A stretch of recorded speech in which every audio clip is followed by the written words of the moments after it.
आज असं काहीतरी घडलं ज्याने मला अक्षरशः रडूच आलं. ते काय पुढे सांगतेस. त्याआधी सकाळची सुरुवात जिजाच्या डान्सने झाली. उठताच डान्स सुरू होतो आमचा. इतका हॅपी मूडमध्ये होती की ती मला वाटलं आजचा दिवस काहीतरी खास असणार. तिच्यासाठी आज मी पनीर भुर्जी आणि डोसा बनवला होता. तिला आवडतो. तिने तो आवडीने खाल्ला देखील.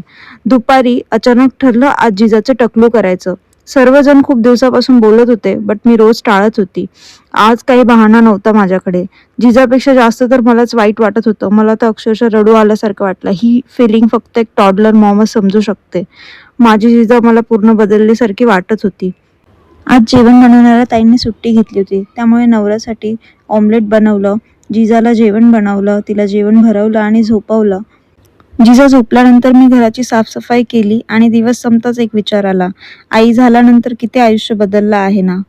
तुम्हाला जर माझ्या आयुष्यातले हे छोटे छोटे मोमेंट्स आणि जर्नी आवडत असेल तर प्लीज सपोर्ट करा. नवीन चॅनल आहे, एक सबस्क्राईब करा. खूप मोटिवेशन येईल.